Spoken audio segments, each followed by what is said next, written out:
제 나이 70, 이름은 강복자입니다. 자식이라고는 외아들 하나 오정택이 뿐이에요. 시장 좌판에서 시작해 억척같이 돈을 모아 강남은 아니어도 서울 시내에 번듯한 꼬마 빌딩 하나 장만한 게 제 인생의 가장 큰 자랑입니다. 남편은 아들 녀석 대학 들어갈 무렵 먼저 하늘로 갔으니 제 세상은 온통 아들 정태기를 중심으로 돌아간다고 해도 과언이 아니었죠. 그런 아들이 하루는 제 앞에 다소곳이 무릎을 꿇고 앉아 선언을 하는 게 아니겠어요. 어머니, 저 드릴 말씀이 있어요. 그 표정을 보니 무슨 말을 할지 이미 짐작이 갔습니다. 늘 제 눈에는 물가에 내놓은 어린애 같기만 한 녀석인데 어느덧 40을 훌쩍 넘긴 아들이었으니까요. 밥은 먹었는지 잠은 잘 잤는지 늘 노심초사하는 제 마음과는 다르게 아들은 자기 앞가림은 똑 부러지게 하는 대기업 과장이었습니다. 그런 아들이 저토록 진지한 얼굴로 말을 꺼내는 경우는 딱 하나밖에 없죠. 그래, 어떤 처자인지 어서 말해보거라. 제 말에 아들의 얼굴이 환하게 밝아졌습니다. 쑥스러워하면서도 입이 귀에 걸린 아들의 모습을 보니 제 마음도 조금은 들뜨는 것 같았어요. 아들 입에서 나온 여자의 이름은 김미나, 나이는 35이라고 했습니다. 이름도 참 예쁘다고 생각했죠. 아들은 마치 세상에 존재하는 모든 아름다운 단어를 다 끌어모아 그 여자를 설명하기 시작했어요. 착하고 예의 바르고 웃는 모습은 천사 같고 마음 씀씀이는 비단결 같다고요. 팔불출도 저런 팔불출이 없었지만 제 아들 입을 저렇게 마르지 않게 하는 여자라니 어떤 사람인지 궁금해지는 건 당연한 일이었습니다. 그렇게 며칠 뒤 드디어 아들이 말한 천사 같은 아가씨 김미나를 처음으로 만나는 날이 밝았습니다. 저는 혹여나 늙은 시어머니 될 사람이 너무 꾸미고 나가면 부담스러워할까 싶어 평소 입던 옷 중에 가장 단정하고 깔끔한 것으로 골라 입고 약속 장소인 한정식 집으로 향했어요. 방에 들어서자 아들 옆에 앉아있던 한 여인이 자리에서 일어나 제게 고개를 숙였습니다. 어머니, 처음 뵙겠습니다. 김미나라고 합니다. 목소리마저 어찌나 곱고 청아하던지요.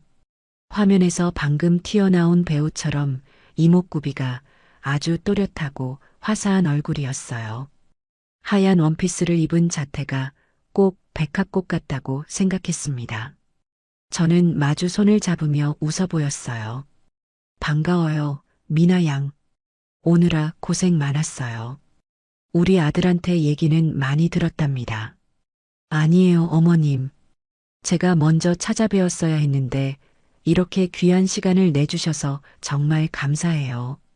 말 한마디 한마디가 어찌나 상냥하고 예의 바르던지 아들이 왜 그토록 침이 마르게 칭찬했는지 알 것 같았습니다. 식사가 시작되고 나서도 미나 양은 제게 온 신경을 집중했어요. 제 수저를 챙기는 것은 기본이고 음식이 나오면 가장 부드러운 부위를 제 앞접시에 덜어주며 살갑게 굴었습니다. 어머님, 이건 전복인데 아주 부드럽고 맛있어요. 많이 드세요. 고마워요. 미나 양도 많이 먹어요. 우리 정태기가 복이 많네. 이렇게 예쁜 사람을 만나고. 제 칭찬에 미나 양은 수줍게 웃으며 아들의 팔을 살짝 잡았어요. 그 모습을 보는 아들은 좋아서 어쩔 줄을 몰라 했죠. 저는 두 사람의 모습을 흐뭇하게 바라보면서도 마음 한구석에 자리 잡은 미세한 위화감을 떨쳐낼 수가 없었습니다.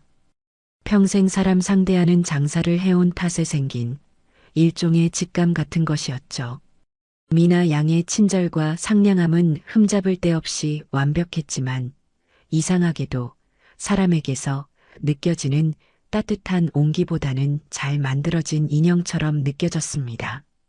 모든 행동과 말이 너무나 정석적이고 마치 잘 짜인 각본을 연기하는 배우 같다는 느낌을 지울 수가 없었어요. 어머님은 취미가 어떻게 되세요? 나야 뭐, 늙은이가 별다른 취미가 있겠어요. 그냥 아침마다 내가 가진 작은 상가 건물 한 바퀴 둘러보고 가게 사장님들하고 커피 한 잔 마시면서 얘기하는 게 낙이지. 그렇게 세 받아서 우리 정택이 맛있는 거 사주는 재미로 살아요. 제가 무심코 제 일과를 이야기했을 때였습니다. 미나 양의 눈이 아주 찰나의 순간 미세하게 번뜩이는 것을 저는 보고야 말았습니다. 그것은 단순한 호기심의 눈빛이 아니었어요. 마치 사냥감을 발견한 맹수처럼 날카롭고 탐욕스러운 빛이었습니다. 물론 그 빛은 순식간에 사라지고 그녀는 다시 천사 같은 미소를 지으며 말했죠. 어머님, 정말 대단하세요. 혼자 힘으로 그렇게 일구셨다니 정말 존경스러워요. 하지만 저는 이미 보았습니다. 그녀의 진짜 속마음이 만들어낸 아주 짧은 균열의 순간을요. 그날 집으로 돌아오는 내내 저는 아들의 행복한 얼굴과 미나 양의 번뜩이던 눈빛을 번갈아 떠올렸습니다. 제발 제 섣부른 짐작이 틀렸기를 바랄 뿐이었어요. 제게는 남편이 남겨준 유산이자 제 젊음을 바친 분신 같은 4층짜리 상가 건물이 하나 있습니다.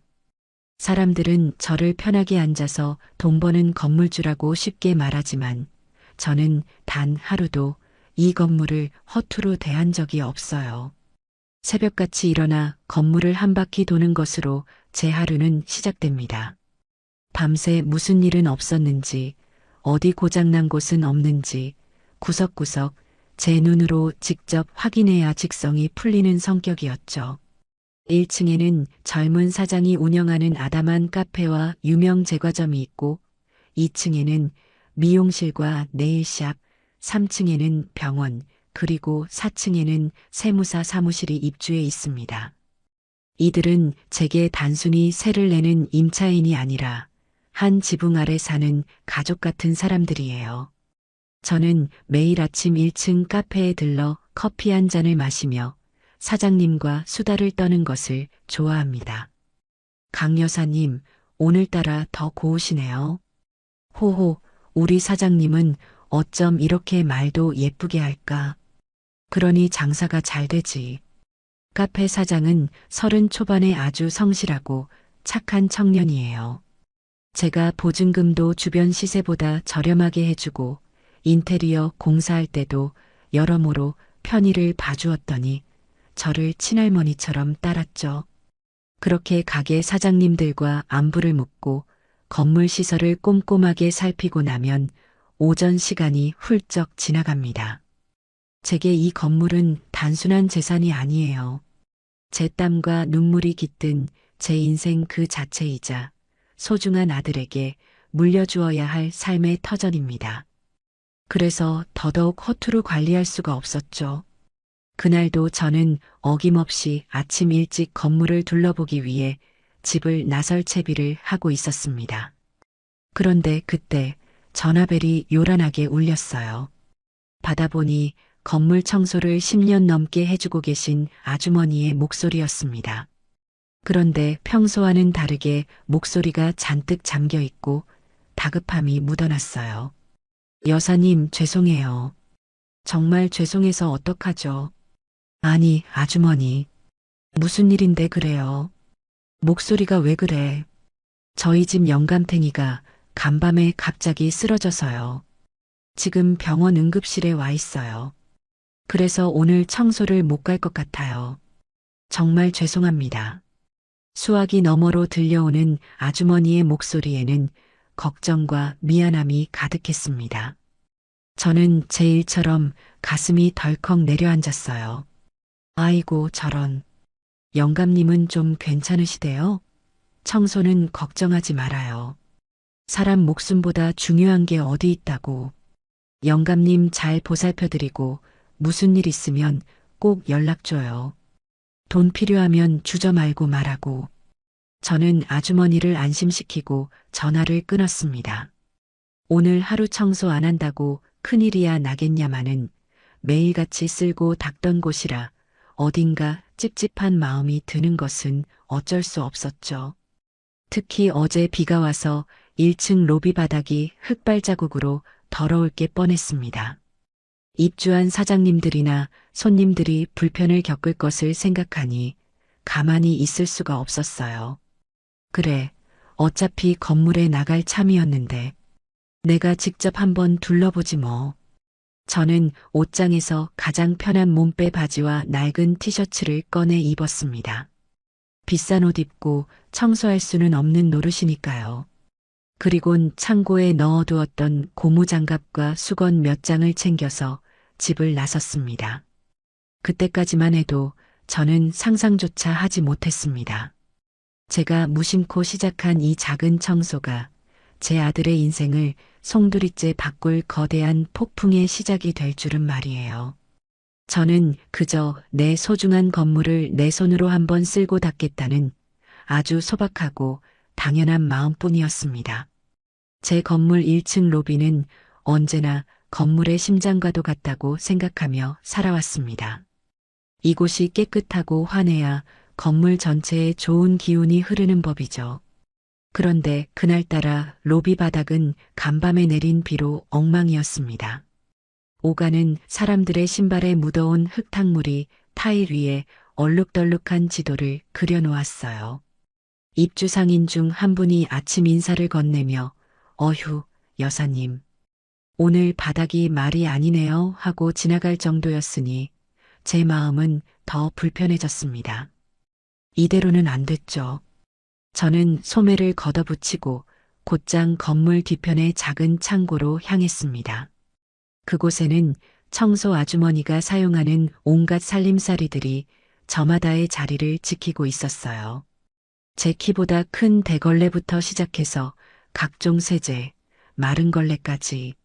저는 망설임 없이 가장 큰 플라스틱 물통에 미지근한 물을 가득 받고 찌든 때를 벗겨내는데 특효인 락스를 뚜껑에 한가득 따라 부었습니다. 톡 쏘는 냄새가 코를 찔렀지만 더러움을 씻어내는데 이만한 게 없었죠. 묵직한 물통을 들고 다시 로비로 나왔습니다. 몸에 착 달라붙는 낡은 몸빼 바지에 목이 살짝 늘어난 편한 티셔츠, 그리고 야무지게 낀 노란 고무장갑과 마스크까지.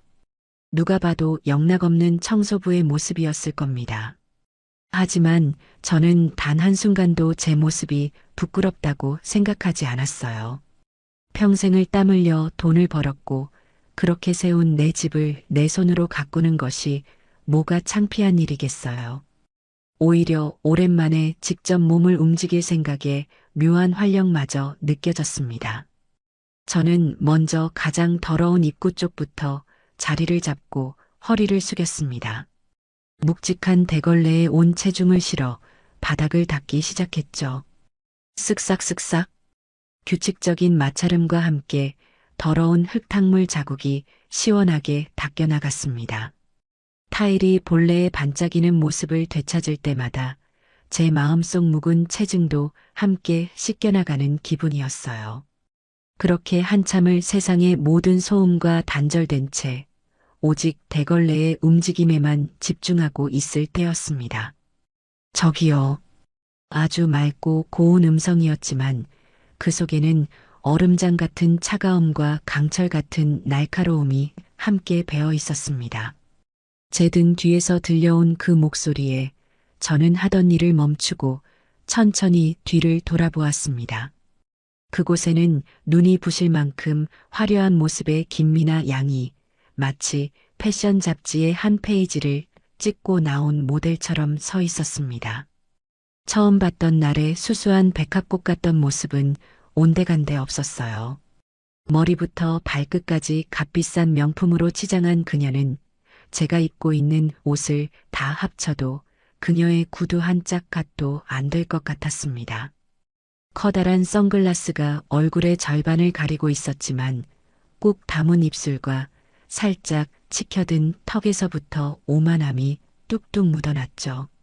저를 위아래로 훑어보는 그녀의 시선은 마치 길바닥에 벌레를 보는 듯한 경멸 그 자체였습니다. 여기 건물주 할머니 어디 계신지 알아요? 분명히 물어보는 문장이었지만 그 안에는 너 같은 사람이 알턱이 있겠냐마는 하는 무시가 짙게 깔려 있었습니다. 저는 그 순간 그녀가 저를 전혀 알아보지 못했다는 사실을 완벽하게 깨달았죠. 하긴 며칠 전 최고급 한정식 집에서 기품 있게 앉아있던 모습과 지금 허리를 구부리고 바닥을 닦는 제 모습은 같은 사람이라고 상상하기 힘들었을 겁니다. 저는 잠시 어떻게 대응해야 할까 머릿속으로 빠르게 생각했어요. 그리고는 일단 아무 말 없이 모른다는 의미로 고개만 가로저었습니다. 그러자 아니나 다를까 미나 양의 미간이 노골적으로 구겨졌습니다. 몰라요? 청소하는 사람이 건물에 누가 사는지도 몰라요? 월급 받고 일하는 거 아니에요? 진짜 여기 관리 엉망이네. 저 들으라는 듯이 아주 선명한 발음으로 혼잣말을 중얼거렸습니다. 제 평생 누군가에게 저런 식의 인격적인 모독을 당해본 것은 처음이었어요. 피가 거꾸로 솟는 기분이었지만 저는 꾹 참고 다시 몸을 돌렸습니다. 그리고는 묵묵히 하던 대걸레질을 계속했어요. 여기서 섣불리 정체를 밝히는 것은 하수나 하는 짓입니다. 저는 이 상황을 조금 더 지켜보기로 마음먹었습니다. 이 여자의 본성이 어디까지인지 제 눈으로 똑똑히 확인하고 싶어졌거든요. 제가 아무런 대꾸도 없이 청소만 하자 미나 양은 자신이 무시당했다고 생각했는지 더욱 기분이 상한 모양이었습니다. 그녀는 거친 하이힐 소리를 내며 제 앞으로 성큼성큼 걸어오더니 보란 듯이 제 앞을 가로막고 섰어요. 그러고는 들고 있던 악어 가죽으로 만든 것이 분명해 보이는 번쩍이는 가방을 제게 툭 내밀었습니다. 이것 좀 들고 있어요. 나 지금 아주 중요한 통화를 해야 하니까. 이건 부탁이 아니었습니다. 아주 당연한 권리인 양 행동하는 완벽한 명령이었죠. 저는 어이가 없어서 아무 말도 하지 못하고 그녀의 얼굴만 빤히 쳐다보았습니다. 제 시선이 느껴졌는지 그녀는 끼고 있던 선글라스를 살짝 콧등으로 내리며 저를 노려보았어요. 그 눈빛은 차갑고 잔인하고 무자비했습니다. 왜요? 뭐 문제 있어요? 아, 미리 말해두는데 이거 네가 평생 벌어도 못 사는 물건이에요. 그러니까 흠집이라도 나면 네 아들 딸 인생까지 저당 잡힐 각오해야 할 테니 아주 조심해서 소중하게 두 손으로 공손히 들고 있으라고요. 알았어요? 그 순간 제 머릿속에서 이성의 끈이 툭 하고 끊어지는 소리가 들렸습니다. 하지만 수십 년간 시장 바닥에서 온갖 진상들을 상대하며 다져온 제 인내심은 그리 호락호락하지 않았습니다. 저는 끓어오르는 분노를 목구멍 아래로 꿀꺽 삼키며 순순히 그녀가 내민 가방을 두 손으로 받아들었어요. 묵직한 가죽 가방의 무게가 제 양팔을 짓눌렀습니다. 하지만 그보다 더 무거운 것은 제 아들이 사랑하는 여자의 실체를 알아버린 제 마음의 무게였죠. 미나 양은 제게 가방을 완벽하게 떠넘기고 나서야 만족한 듯 곧장 핸드폰을 꺼내 어딘가로 전화를 걸었습니다. 아마도 친한 친구인 듯 했어요. 그녀는 언제 그랬냐는 듯 조금 전에 그 잔인한 목소리는 온데간데 없이 아주 교양 있고 애교 넘치는 목소리로 수다를 떨기 시작했습니다. 자기야. 나 지금 시어머니 될 뿐 건물에 잠깐 와봤어. 응, 우리 정택 오빠 어머님 거.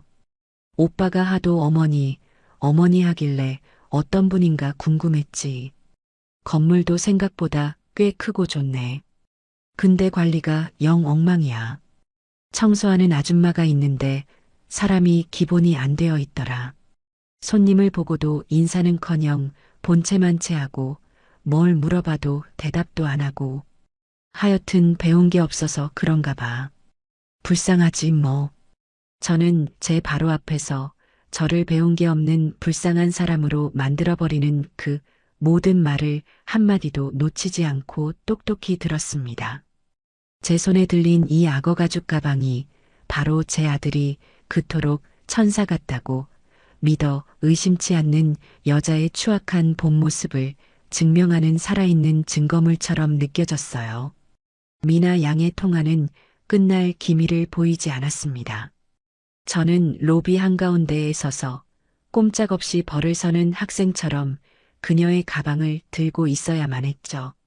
로비를 오가던 몇몇 사람들이 저와 미나 양을 흘끔거리며 지나갔지만 그녀는 조금도 아랑곳하지 않고 자신의 우아함을 과시하기에 여념이 없었습니다. 한참의 시간이 흐른 뒤에야 통화를 끝낸 미나 양은 마치 맡겨둔 물건을 찾아가듯 제게서 가방을 획 낚아챘습니다. 그러고는 제가 아직도 그 자리에 서 있는 것이 못마땅하다는 듯이 혀를 차며 말했어요. 그래서 건물주 할머니는 도대체 언제 온대요? 이렇게 하염없이 기다리게 할 셈이야? 진짜 예의 없네. 글쎄요. 그건 저도 잘 모르겠네요. 제가 처음으로 입을 열자 미나 양은 예상치 못한 목소리에 살짝 놀란 듯 저를 빤히 쳐다보았습니다. 하지만 이내 별 생각 없이 고개를 돌렸죠. 바로 그때 그녀의 핸드폰이 다시 한번 요란하게 울렸습니다. 이번에는 수화기 너머로 제 아들 정태기의 다정한 목소리가 희미하게 들려왔어요. 아들이 제게 전화를 걸었다가 받지 않자 걱정이 되어 미나 양에게 연락한 모양이었습니다. 오빠. 나 지금 어머님 건물인데 할머니가 통 안 보이시네. 여기 청소하는 아줌마는 아는 것도 하나도 없고 진짜 너무 답답해 죽겠어. 그냥 집에 가야 할까 봐. 응, 이따가 봐. 사랑해. 전화를 끊은 그녀는 그 모든 짜증과 분노를 제게 쏟아냈습니다. 마치 제가 모든 문제의 원흉이라도 되는 것처럼요. 아니, 할머니 안 계시면 안 계신다고 진작 말을 해줘야 할 거 아니에요. 사람 귀한 시간만 다 뺏고 진짜. 아줌마 때문에 나만 괜히 바보처럼 서 있었잖아요. 적반하장도 이런 유분수가 없었죠. 저는 기가 막혀서 아무 말도 나오지 않았습니다. 미나 양은 분이 안 풀리는지 거친 하이힐 소리를 내며 돌아서다가 보란 듯이 일부러 제 어깨를 강하게 툭 치고 지나갔습니다. 저는 그 충격에 휘청이며 몇 걸음 뒤로 물러났어요. 그녀는 뒤도 한번 돌아보지 않고 당당하게 건물 밖으로 사라졌습니다. 김미나라는 폭풍이 휩쓸고 간 로비에는 무거운 정적만이 감돌았습니다. 저는 한참 동안이나 그 자리에 미동도 없이 서 있었어요. 방금 전 겪었던 그 모든 일이 마치 잘 짜인 악몽의 한 장면처럼 비현실적으로 느껴졌습니다. 어깨에 남은 욱신거리는 통증과 손에 든 대걸레의 차갑고 축축한 감촉만이 그것이 지독한 현실이었음을 끊임없이 일깨워주고 있었죠. 저는 길고 깊은 심호흡을 한번 하고 묵묵히 남은 청소를 마저 끝마쳤습니다. 바닥을 닦는 내내 제 머릿속은 100만 가지 생각들로 들끓었어요. 그녀의 오만하고 차가웠던 말투, 벌레 보듯 저를 내려다보던 경멸 어린 눈빛, 그리고 제 아들 정태기와 통화할 때 순식간에 꿀이 뚝뚝 떨어지는 목소리로 변하던 그 소름 끼치는 이중성까지. 모든 것이 마치 고장난 영사기처럼 제 머릿속에서 무한히 반복 재생되었습니다. 청소를 모두 마치고 집으로 돌아오는 발걸음은 마치 모래주머니를 양쪽 발에 매단 것처럼 천근만근 무거웠습니다. 현관문을 열고 텅 빈 집에 들어서자 집안을 가득 채운 적막감이 거대한 괴물처럼 저를 덮쳐왔습니다. 저는 기진맥진한 상태로 소파에 몸을 던지듯 주저앉아 거실벽에 걸린 남편의 영정 사진을 하염없이 바라보았습니다. 사진 속 남편은 언제나처럼 인자한 미소로 저를 바라보고 있었죠. 여보, 나 어떡하면 좋아요? 당신도 하늘에서 다 봤어요? 우리 정태기가 글쎄 저런 늑대 같은 여자를 마음에 품었대요. 내 아들이 저런 여자에게 속아서 평생을 불행하게 살게 될까봐 나 너무 무서워요. 저도 모르게 뜨거운 눈물이 뺨을 타고 주르륵 흘러내렸습니다. 아들을 혼자 키우면서 남들 보기엔 억척스러운 여자였을지 몰라도 단 한 번도 약한 모습을 보인 적이 없었습니다. 하지만 오늘은 정말이지 모든 것을 내려놓고 엉엉 울고 싶을 만큼 마음이 무너져 내렸어요. 아비 없는 자식이라는 소리 듣게 하기 싫어서 행여나 엇나갈까봐 저는 제 모든 것을 희생하며 아들을 키웠습니다. 예의범절 하나는 그 누구보다 똑 부러지게 가르쳤다고 자부했는데 그런 제 아들이 사람의 겉과 속을 구분하는 눈이 저렇게나 어두웠다니 제가 아들을 잘못 키운 것만 같아 가슴이 미어졌습니다. 그날 밤 저는 뜬 눈으로 밤을 꼴딱 새웠습니다. 뒤척이는 내내 제 머릿속은 단 하나의 질문으로 가득 차 있었죠. 이 사실을 아들에게 어떻게 이야기해야 할까? 다짜고짜 찾아가서 내가 만나는 김미나라는 여자는 아주 교활하고 못돼먹은 여자다. 내가 오늘 청소부인 척했더니 본색을 드러내더라라고 말해봤자 아들은 절대 믿지 않을 겁니다. 오히려 어머니가 자신의 여자친구를 시험했다는 사실에 분노하거나 늙은이의 시기 질투나 노파심으로 치부하고 저와 미나 양 사이에서 갈등만 키우게 될 것이 불을 보다 뻔했어요. 사랑이라는 콩깍지에 단단히 눈이 먼 아들에게 제 말은 그저 낡고 고리타분한 잔소리로밖에 들리지 않을 테니까요. 그렇다고 해서 이 끔찍한 진실을 저 혼자만 알고 모른 척 눈 감아줄 수도 없는 노릇이었습니다. 저런 이중적인 인성을 가진 여자와 제 아들이 한평생을 부부라는 이름으로 엮여 살아가도록 내버려 두는 것은 제 손으로 직접 아들을 불행의 구렁텅이로 밀어넣는 것과 다름없었으니까요.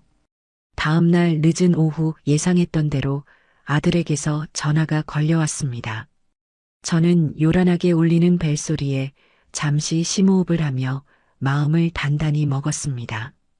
그리고는 최대한 아무 일도 없었다는 듯 평온하고 나른한 목소리로 전화를 받았어요. 어머니, 별일 없으시죠? 주무셨어요? 아니다. 그냥 잠깐 앉아서 졸았네. 우리 아들은 저녁 먹었고? 네, 이제 막 먹었어요. 그런데 어머니, 드릴 말씀이 있는데요. 어제 미나가 어머니 뵈러 건물에 갔었다면서요? 엇갈려서 결국 못 뵙고 왔다고 엄청 아쉬워하더라고요. 올 것이 왔구나 싶었죠. 저는 아무것도 모른다는 순진한 목소리로 대답했습니다. 어머, 그랬었니? 아이고, 어떡한담. 나는 어제 청소하시는 아주머니 남편분이 갑자기 쓰러지셨다고 해서 내가 대신 가서 급한 대로 바닥만 좀 닦고 왔는데 엇갈렸나 보구나. 귀한 걸음했는데 미안해서 어쩌지. 아, 그러셨구나. 어머니도 힘드셨겠네요. 그런데요, 어머니. 미나가 그러는데 어제 거기서 임시로 청소하시던 분이 너무 무례하게 굴어서 하루 종일 기분이 안 좋았다고 하더라고요. 어머니 건물에서 일하는 분이니 어머니께서 주의를 좀 주시는 게 좋을 것 같다고 해서요. 기가 막혔습니다. 거짓말을 저렇게나 천연덕스럽게 꾸며내서 제 아들에게 전달하다니. 적반하장도 이런 유분수가 없었죠. 제 속에서는 천불이 들끓었지만 저는 태연하게 목소리를 낮춰 걱정스럽다는 듯이 말했습니다. 저런 그랬어? 그분이 원래 그런 분이 아닌데. 새로운 사람이라 뭘 잘 몰랐나 보구나. 혹시 무슨 오해가 있었던 건 아닐까? 미나 씨가 기분 나빴다면 그건 100번 잘못한 일이지. 글쎄요. 미나 말로는 자기가 손님으로 왔는데도 본체만체하고 뭘 물어봐도 귀찮다는 듯이 대답도 제대로 안 해주고 심지어 나중에는 노골적으로 짜증까지 냈다고 하던데요. 미나가 마음이 여리고 착해서 그런 일 겪으면 상처를 잘 받거든요. 어머니께서 다음에 그분 보시면 꼭 좀 한마디 엄하게 해주세요. 정택이 여자친구라고 하면 더 잘해줘야 하는 거 아니냐고요. 아들의 목소리에는 미나 양에 대한 애틋한 걱정과 자신의 여자친구를 제대로 대접하지 않은 제 건물의 직원에 대한 은근한 원망이 고스란히 섞여 있었습니다. 저는 그 순간 아주 명확하게 깨달았어요. 아들은 이미 김미나라는 여우의 말에 완벽하게 넘어가 세뇌당해 있다는 것을요. 제가 여기서 진실을 말해봤자 아들은 혼란스러워할 뿐 제 말을 온전히 믿어주지 않을 겁니다. 오히려 저와 미나 사이에서 어떻게든 중재해보려 애쓰다가 더 큰 상처만 받게 될 것이 분명했어요. 아들에게 필요한 것은 제 감정적인 주장이 아니라 제 아들 스스로 보고 판단할 수 있는 그 어떤 변명도 통하지 않을 차갑고 명백한 증거였습니다. 알았다, 아들아. 내가 그 사람 단단히 교육시켜 놓을게. 다시는 그런 일 없도록 할 테니 걱정하지 말거라. 그리고 미나 씨한테도 내가 대신 사과한다고 꼭 좀 전해주렴. 마음 상하게 해서 정말 미안하다고 말이야. 전화를 끊고 나서 저는 차갑게 식어버린 제 손을 가만히 내려다보았습니다. 더 이상 망설일 시간이 없었어요. 이제부터는 제가 직접 움직여야만 했습니다. 늙은 어미의 눈물로 아들의 마음에 호소하는 어리석은 짓은 그만두고 철저하게 이성적으로 그리고 누구보다 치밀하게 움직여야만 했죠. 제게는 하나뿐인 제 아들을 저 교활한 여우로부터 지켜내야 할 막중한 의무가 있었습니다. 저는 곧장 제 건물의 보안 시스템을 관리하는 업체의 젊은 팀장에게 전화를 걸었습니다. 그리고는 어제 날짜의 1층 로비 CCTV 영상을 전부 제 개인 컴퓨터로 보내달라고 정중하게 요청했어요. 혹시 모를 외부 침입이나 사건 사고에 대비해 정기적으로 영상을 확인하는 것이니 신경 쓰지 말라고 덧붙이는 것도 잊지 않았죠. 몇 시간 뒤 제 이메일로 커다란 용량의 영상 파일이 도착했습니다. 저는 떨리는 손으로 마우스를 클릭해 파일을 열었습니다. 화면 속에는 허름한 몸빼 바지 차림의 제가 묵묵히 바닥을 닦고 있는 모습이 선명하게 보였습니다. 잠시 후 김미나 양이 거만한 태도로 로비에 들어섰고 제가 어제 겪었던 모든 상황이 소리 없는 영화처럼 고스란히 상영되고 있었어요. 저를 하대하는 그녀의 몸짓, 가방을 던지듯 맡기는 오만한 모습, 저를 뻔히 앞에 두고 비웃으며 깔깔거리고 통화하는 장면, 그리고 마지막에 제 어깨를 보란 듯이 치고 나가는 그 순간까지. 소리는 녹음되지 않았지만 그녀의 표정과 입모양, 그리고 과장된 몸짓만으로도 모든 상황을 파악하고도 남음이 있었습니다. 저는 그 영상을 몇 번이고 돌려보았습니다. 볼 때마다 심장이 벌렁거리고 분노가 치밀어 올랐지만 동시에 제 머리는 북극의 빙하처럼 얼음장같이 차가워졌어요. 그래, 이것이 김미나의 본성을 증명할 첫 번째 증거다. 하지만 이것만으로는 부족했습니다. 아들은 이 영상을 보고도 미나 씨가 그날따라 컨디션이 안 좋아서 예민했을 뿐이다. 서로 오해가 있었던 것 같다며 그녀의 편에서 변명할지도 모릅니다. 그녀의 본성이 원래 그렇다는 것을 증명하기 위해서는 이것이 어쩌다 한번 벌어진 일회성 사건이 아니라 몸에 완벽하게 배어 있는 반복적인 행동 패턴이라는 것을 보여줘야만 했어요. 저는 책상 서랍에서 낡은 수첩과 펜을 꺼냈습니다. 그리고 앞으로 제가 해야 할 일들을 하나씩 아주 구체적으로 적어 내려가기 시작했습니다. 첫째, 건물의 오랜 경비 아저씨와 1층 카페 사장을 만나 미나에 대한 탐문 수사를 진행할 것. 둘째, 김미나라는 사람의 주변 평판을 알아볼 것. 셋째, 그녀의 과거 행적과 재정 상태에 대해 철저하게 조사할 것. 제 평생 누군가를 이렇게까지 미워하고 의심하며 뒷조사를 계획해 본 적은 단 한 번도 없었습니다. 하지만 지금은 그럴 수밖에 없었어요. 제 아들의 남은 인생을 구하기 위해서라면 저는 기꺼이 악역이 되는 것도 마다하지 않을 작정이었습니다. 저는 컴퓨터 화면에 떠 있는 천사처럼 활짝 웃고 있는 김미나 양의 프로필 사진을 노려보며 조용히 다짐했습니다. 어디 한번 해보자꾸나. 네가 쓴 그 완벽한 가면을 벗겨주는 건 바로 네가 그토록 무시했던 이 늙은 시어머니가 될 테니. 다음 날 아침 저는 평소보다 훨씬 더 일찍 집을 나섰습니다. 제 계획의 첫 번째 단추를 끼우기 위해서였죠.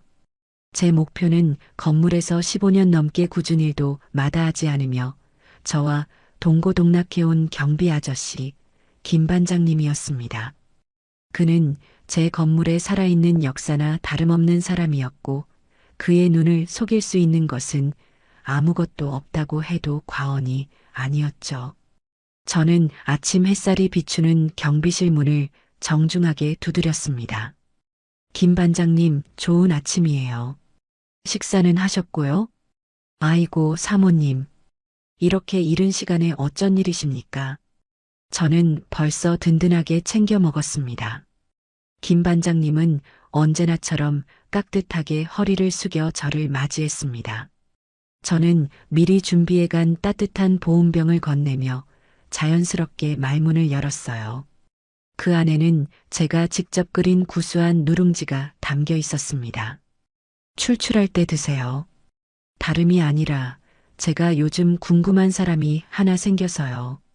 우리 김 반장님은 건물에 오가는 사람들을 다 꿰고 있으니 혹시 본 적이 있나 해서요. 저는 핸드폰을 꺼내 잠금 화면을 풀고 김미나 양의 사진첩에서 가장 얼굴이 선명하게 나온 사진을 찾아 그에게 보여주었습니다. 사진을 받아든 김 반장님의 표정이 순간 굳어지는 것을 저는 놓치지 않았습니다. 그는 쓰던 돋보기 안경을 고쳤으며 사진을 유심히 들여다보더니 이내 땅이 꺼져라 깊은 한숨을 내쉬며 말했어요. 사모님, 제가 이런 말씀드리기 정말 송구스럽고 외람된 말씀입니다만 이 아가씨 보통 내기가 아닙니다. 아주 보통 내기가 아니에요. 네, 보통 내기가 아니라니요? 혹시 무슨 일 있었어요? 한 일주일 전쯤이었을 겁니다. 점심시간이 막 지난 나른한 시간이었죠. 웬 젊은 아가씨가 아주 비싼 외제차를 몰고 오더니 떡하니 입주자 전용 주차 공간에 차를 대려고 하더군요. 제가 달려가서 방문객은 지하 주차장을 이용하셔야 한다고 정중하게 말씀드렸더니 자기가 누군 줄 아냐며 저를 아래 위로 훑어보지 뭡니까. 그러면서 자기가 이 건물 주인의 며느리 될 사람이라고 어찌나 으스대던지. 그러면서 3층 병원 원장님 차를 빼라고 자기 차를 그 좋은 자리에 대야겠다면서 저한테 고래고래 소리를 지르지 뭡니까. 제가 그건 규칙상 절대 안 된다고 했더니 지금 누구한테 안 된다는 거냐. 나중에 땅을 치고 후회할 행동하지 말아라면서 한참을 행패를 부리다가 침을 탁 뱉고는 그냥 가버렸습니다. 김 반장님의 말을 듣는 순간 저는 심장이 쿵하고 바닥으로 떨어지는 것 같았습니다. 제가 겪은 일이 결코 우연이나 오해가 아니었다는 서늘한 확신이 온몸을 휘감았죠. 저는 애써 태어난 척 놀란 표정을 지으며 김 반장님께 되물었습니다. 세상에 그런 몰상식한 사람이 다 있나요? 그러고는 혹시 그날의 상황이 담긴 주차장 CCTV 영상이 남아있는지 조심스럽게 물었어요. 다행히 아직 하드디스크에 보관되어 있다고 했습니다. 저는 김 반장님께 그 영상을 절대 지우지 말고 따로 보관해달라고 신신당부하고는 경비실을 나왔습니다. 제 두 번째 목표는 1층에서 아담한 카페를 운영하는 젊은 박 사장이었습니다. 그는 제가 친아들처럼 아끼는 아주 성실하고 예의 바른 청년이었죠. 저는 카페로 들어가 평소처럼 따뜻한 아메리카노를 주문하고 마침 손님이 없어 한가해 보이는 그를 카운터 앞으로 불렀습니다. 박 사장, 혹시 이 사람 본 적 있어요? 우리 아들이 요즘 만나는 아가씨인데. 제가 내민 사진을 본 박 사장의 얼굴도 어두워지기는 마찬가지였습니다. 그는 잠시 입술을 깨물며 머뭇거리더니 이내 무언가 결심한 듯 조심스럽게 입을 열었어요. 여사님, 제가 이런 말씀드려도 될지 모르겠습니다만 이분이 정택이 형 여자친구였어요? 세상에 저 이 사람 때문에 저희 소중한 아르바이트생이 울면서 그만두겠다고 하는 걸 겨우 뜯어 말렸습니다. 박 사장이 들려준 이야기는 김 반장님의 이야기보다 훨씬 더 충격적이었습니다. 며칠 전 미나 양이 카페에 와서 주문을 받던 20살짜리 어린 아르바이트생에게 반말로 주문하는 것은 기본이고 커피 원두는 어디 거 쓰냐, 우유는 저지방으로 바꿀 수 없냐 등 온갖 까다로운 요구를 했다고 합니다. 아르바이트생이 친절하게 응대했음에도 불구하고 커피가 나오자마자 한 모금 마셔보더니 인상을 쓰며 내가 마시던 커피랑 맛이 다르다, 이런 걸 돈 받고 파냐며 큰 소리로 트집을 잡기 시작했다는 겁니다. 결국 보다 못한 박 사장이 직접 나서서 죄송하다며 새로 커피를 만들어주겠다고 했더니 미나 양은 박 사장에게 이렇게 말했다고 해요. 내가 누군 줄 알고 이런 싸구려 커피를 내와? 너 여기 사장이지? 내가 이 건물 주인이랑 아주 가까운 사이인데 너 여기서 장사 계속하고 싶으면 알아서 기어. 당장 무릎 꿇고 사과하지 않으면 내가 정택이 오빠한테 말해서 너네 가게 당장 빼라고 할 수도 있어. 박 사장은 어이가 없었지만 혹여나 제게 누가 될까 싶어 꾹 참고 정중하게 사과하고 겨우 돌려보냈다고 합니다. 그의 이야기를 듣는 내내 저는 주먹을 불끈 쥐고 부들부들 떨어야만 했습니다. 그때는 그냥 세상 물정 모르는 진상 손님이려니 했는데 정택이 형 여자친구라니 정말 상상도 못했습니다. 형이 알면 얼마나 상처받을까요? 박 사장은 씁쓸하게 웃으며 말했습니다. 저는 그의 어깨를 두드리며 나서줘서 고맙다, 그리고 미안하다고 말해주었습니다. 그리고는 혹시 그날 카페에 있던 다른 손님들 중에 증언을 해줄 만한 사람이 있는지 물었어요. 박 사장은 다행히 그날 미나 양의 행패를 처음부터 끝까지 지켜보았던 단골 손님의 연락처를 알고 있다고 했습니다. 저는 박 사장에게도 정말 고맙다고, 이 빚은 나중에 꼭 갚겠다고 말하고 카페를 나왔습니다. 이제 믿을 만한 증인은 2명이나 확보된 셈이었죠. 집으로 돌아온 저는 곧바로 다음 단계의 계획에 착수했습니다. 바로 김미나 양의 온라인 활동을 샅샅이 파헤치는 것이었죠. 저는 나이가 많아 그런 것에는 익숙하지 않았지만 박 사장이 알려준 아이디를 통해 그녀의 SNS 계정을 찾아내는 데는 성공했습니다. 그녀의 SNS는 그야말로 가식과 허영, 그리고 위선으로 쌓아 올린 거대한 성체와도 같았어요. 온갖 명품 가방과 시계, 보석 사진, 그리고 일반인은 평생 한 번 가기도 힘든 고급 레스토랑에서 찍은 음식 사진들이 피드를 가득 채우고 있었습니다. 그리고 그 사이사이에 마치 구색을 맞추기라도 하는 것처럼 봉사활동이나 유기견, 보호소에서 찍은 사진들이 간간히 올라와 있었죠. 하지만 그 사진들은 하나같이 누군가에게 보여주기 위해 완벽하게 연출된 느낌이 역력했습니다. 작은 나눔의 행복 해시태그 봉사활동 해시태그 선한 영향력. 세상은 아직 따뜻해요. 해시태그 유기견 입양, 해시태그 사지 말고 입양하세요 같은 감성적인 글귀가 적혀 있었지만 제 눈에는 그저 자신의 이기적인 이미지를 포장하기 위한 값싼 도구로밖에 보이지 않았습니다. 저는 끈질기게 그리고 집요하게 그녀의 과거 게시물들을 몇 년치나 거슬러 올라가며 파고들었습니다.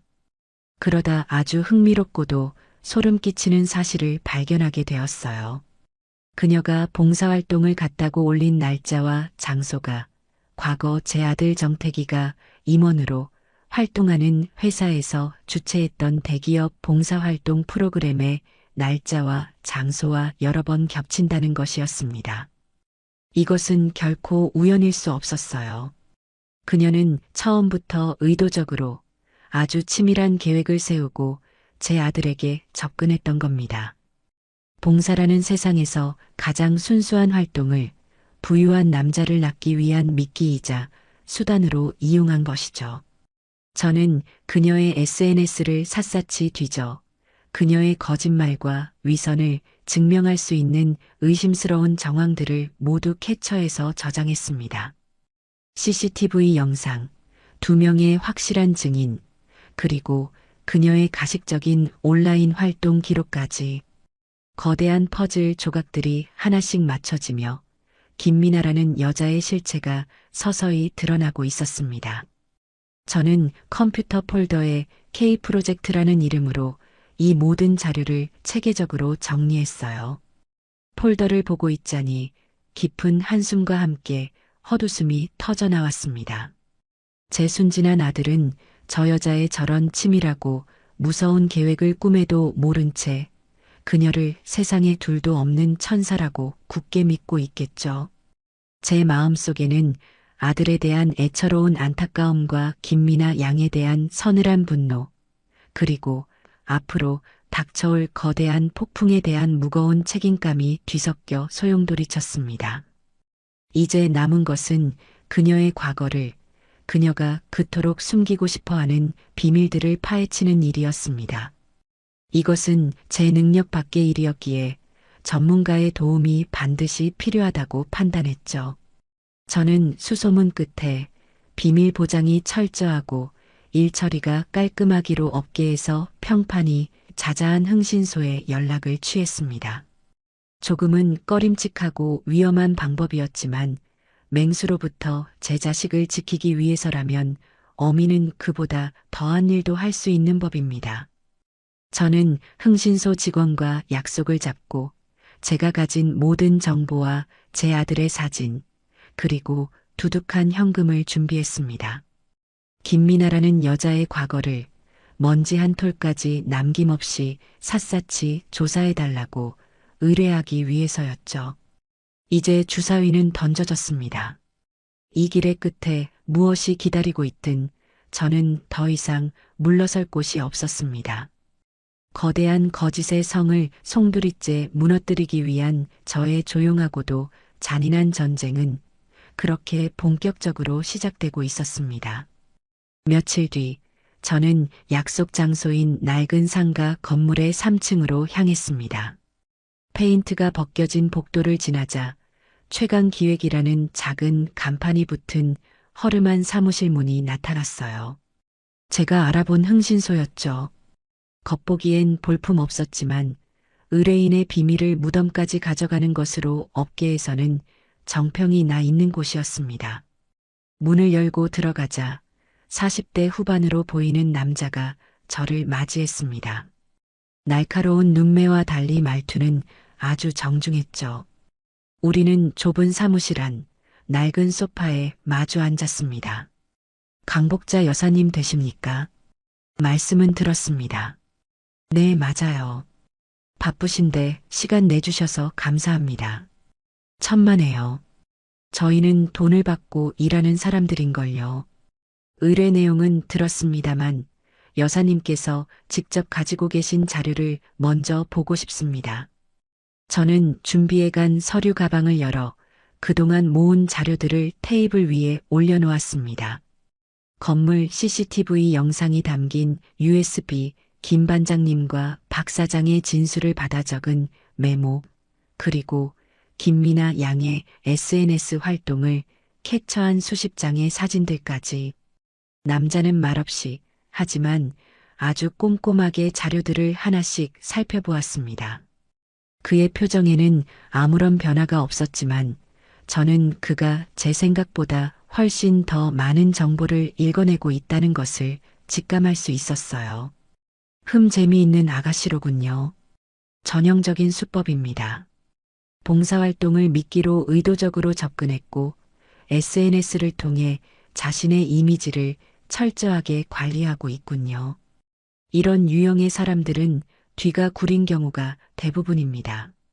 그는 마치 의사가 환자의 차트를 보듯 담담하게 말했습니다. 저는 준비해온 현금 봉투를 테이블 위로 밀며 말했어요. 이 사람의 모든 것을 알아봐 주세요. 과거는 물론이고 현재 재정 상태, 주변인들과의 관계까지 먼지 한 톨까지 남김없이요. 돈은 얼마가 들어도 상관없습니다. 남자는 봉투를 열어 내용물을 확인하고는 만족스러운 듯 고개를 끄덕였습니다. 알겠습니다, 여사님. 일주일만 시간을 주십시오. 여사님께서 원하시는 것, 그 이상을 가져다 드리겠습니다. 그렇게 저는 흥신소문을 나섰습니다.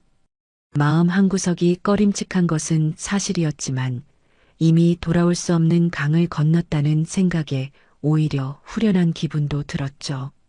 이제 제 손을 떠난 공은 전문가의 손에서 굴러가기 시작할 겁니다. 저는 그저 차분하게 결과를 기다리면 되는 것이었어요. 일주일이라는 시간은 생각보다 더디게 흘러갔습니다.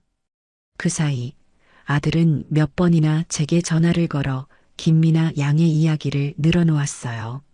미나 씨가 요즘 제 건강이 걱정된다며 최고급 영양제를 보냈다는 둥, 주말에는 함께 교회로 나가 바람이라도 쐬고 싶어 한다는 둥. 저는 그 말을 들을 때마다 속에서 들끓는 분노를 억누르고 아무것도 모르는 척 연기해야만 했습니다. 그래, 미나 씨가 참 마음이 곱구나. 나야 좋지. 너희 둘만 좋다면야. 어머니, 미나가 그러는데 결혼하면 저희 신혼집은 어머니 건물 근처에 얻는 게 어떻겠냐고 하더라고요. 그래야 매일 어머니 찾아뵙고 인사드릴 수 있다면서요. 정말 속이 깊죠? 저는 그 말을 듣는 순간 등골이 오싹해지는 것을 느꼈습니다. 그녀의 검은 속내가 제 턱 밑까지 차고 들어왔다는 생각에 소름이 돋았죠. 바로 그때 결정적인 아들의 한마디가 제 심장을 꿰뚫었습니다. 아, 그리고 어머니. 미나가 그러는데 나중에 결혼하면 아파트는 제 이름으로 하고 어머니 상가 건물은 자기랑 공동명의로 하는 게 어떻겠냐고 하더라고요. 그래야 나중에 상속세나 증여세 문제도 없고 절세에 훨씬 유리하다면서요. 자기가 아는 세무사한테 다 알아봤대요. 저보다 훨씬 똑똑하고 야무지다니까요. 저는 순간 숨을 멈췄습니다. 올 것이 오고야 만 것이죠. 그녀의 진짜 목표, 제 평생의 피와 땀이 서린 그 건물을 향한 탐욕이 드디어 수면 위로 그 모습을 드러낸 겁니다. 저는 떨리는 목소리를 애써 감추며 말했습니다. 정태가, 그건 너무 앞서 나가는 얘기 아니니? 결혼 날짜도 잡지 않았는데 벌써부터 재산 얘기를 하는 건 좀. 에이, 어머니. 그런 뜻으로 한 말이 아니에요. 워낙 꼼꼼하고 알뜰해서 미리 알아보는 거죠. 나중에 다 저희 잘 되라고 그러는 거잖아요. 하여튼 어머니는 너무 부정적으로만 생각하세요. 아들의 목소리에는 약간의 짜증이 섞여 있었습니다. 저는 더 이상 말을 이어갈 수가 없었어요. 전화를 끊고 나서 저는 한참 동안이나 멍하니 허공을 바라보았습니다. 아들은 이미 그녀의 교묘한 가스라이팅에 완전히 지배당하고 있었습니다. 그리고 바로 다음 날 흥신소로부터 연락이 왔습니다.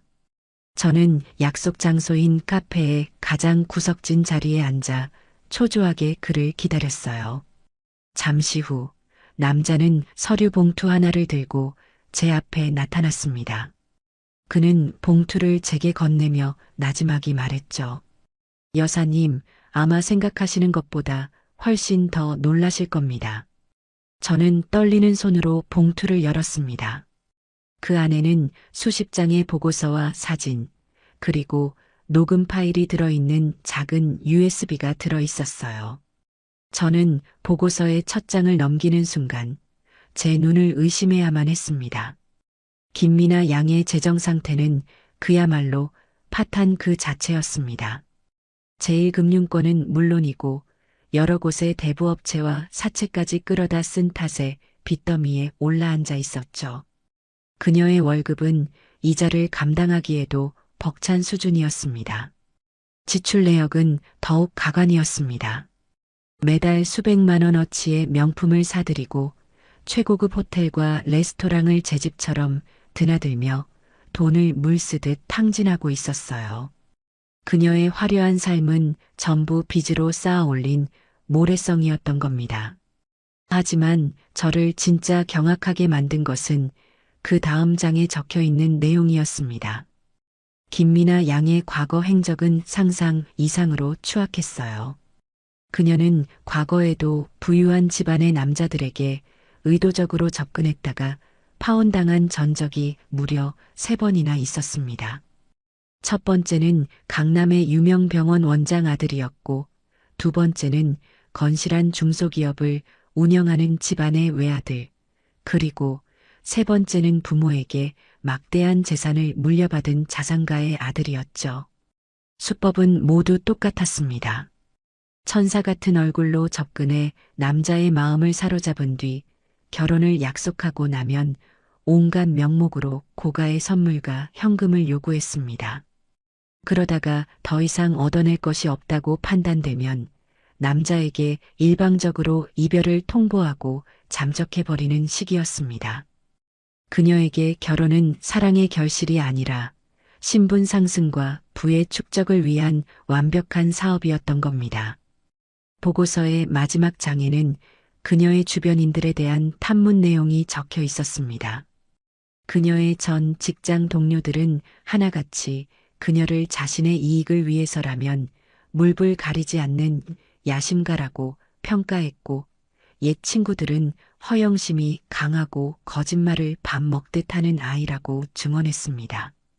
심지어 그녀의 가족들조차 그녀의 빚 문제 때문에 오래전에 등을 돌린 상태였죠. 저는 보고서를 다 읽고 나서 한동안 아무 말도 할 수 없었습니다. 온몸의 피가 차갑게 식어버리는 기분이었어요. 제 아들이, 제 순진하고 착한 아들이 저런 희대의 사기꾼에게 걸려들어 인생을 송두리째 저당 잡힐 뻔했다는 생각에 아찔했습니다. 남자는 제 표정을 살피며 마지막 비장의 무기를 꺼내 들었습니다. 여사님, 이건 최근에 저희가 확보한 음성 파일입니다. 김미나라는 아가씨가 사채업자와 통화하는 내용인데 아마 들어보시면 모든 상황이 명확해지실 겁니다. 그는 제게 작은 이어폰을 건넸습니다. 저는 떨리는 손으로 이어폰을 귀에 꽂았어요. 곧이어 USB에 담긴 음성 파일이 재생되었습니다. 그래, 걱정하지 말라니까. 오정택 그놈은 완전히 나한테 넘어왔어. 아주 순진에 빠져가지고 내가 하는 말은 콩으로 매주를 쓴다고 해도 믿을 놈이야. 결혼? 당연히 해야지. 결혼만 하면 저 강남 건물은 시간 문제야. 그까짓 네 돈, 이자까지 쳐서 두둑하게 갚아줄 테니까 닥치고 좀만 더 기다려. 그것은 분명 김미나의 목소리였습니다. 교양 있는 척, 상냥한 척하던 가면을 완전히 벗어 던진 날 것 그대로의 천박하고 탐욕스러운 목소리. 저는 더 이상 들을 필요도 없었습니다. 이것으로 그녀의 목적은 명명백백해졌습니다. 저는 이어폰을 빼고 남자를 바라보았습니다. 그의 눈에는 동정심과 함께 이 추악한 진실을 어떻게 감당할 것이냐는 무언의 질문이 담겨 있었죠. 저는 굳은 표정으로 입을 열었습니다. 수고 많으셨습니다. 이 정도면 충분하고도 넘칩니다. 저는 자리에서 일어났습니다. 이제 제가 해야 할 일은 명확해졌습니다. 제 아들의 눈을 가리고 있는 저 지독한 콩깍지를 제 손으로 직접 벗겨내야만 했습니다. 그것이 아무리 고통스럽고 잔인한 과정일지라도 저는 더 이상 망설이지 않을 작정이었습니다. 제 손에는 이제 그 어떤 변명도 통하지 않을 서늘하고도 강력한 진실의 칼이 들려 있었으니까요. 집으로 돌아온 저는 곧장 서재로 향했습니다.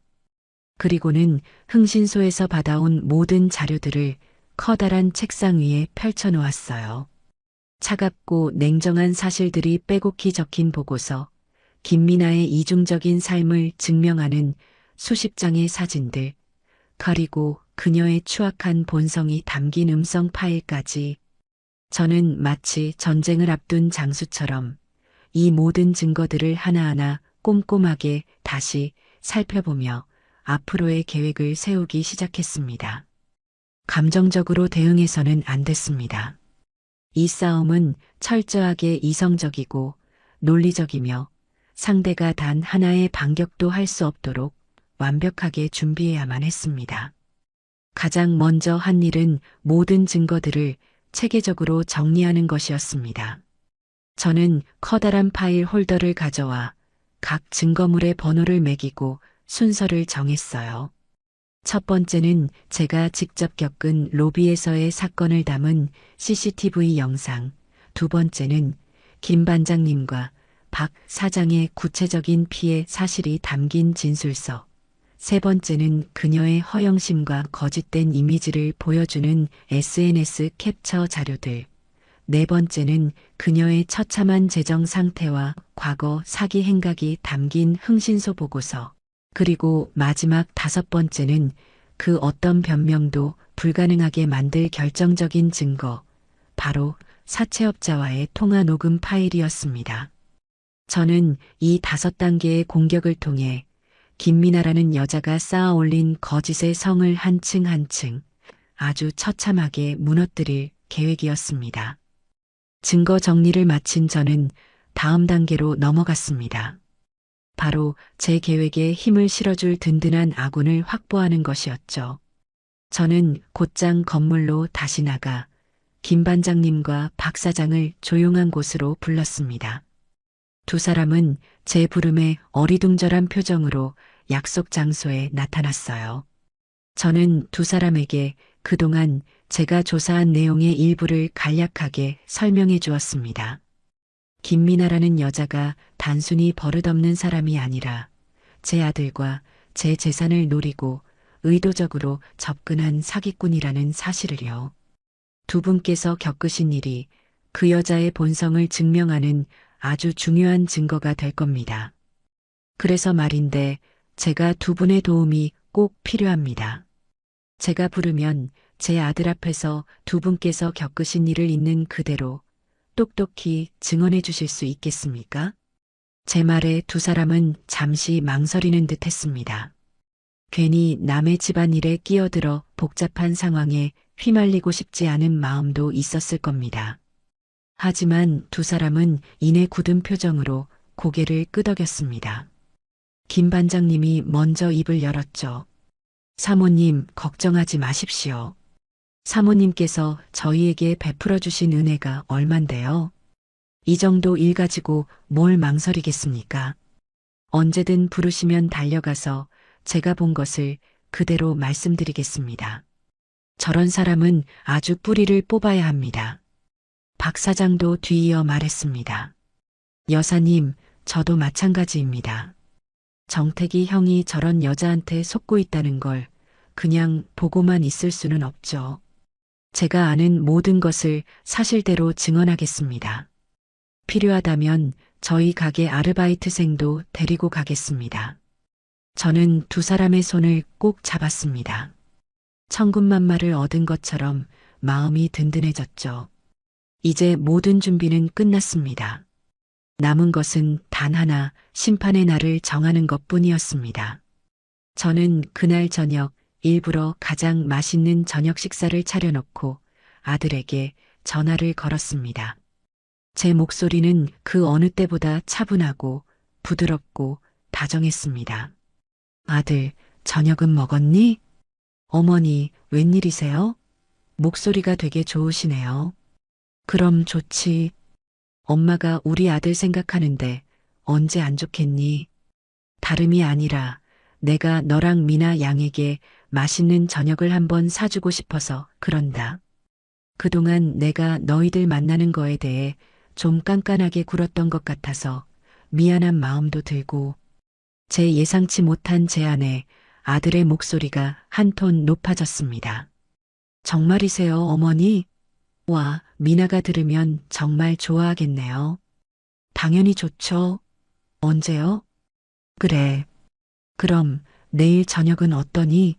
내가 아주 근사한 한정식 집으로 예약해 놓을게.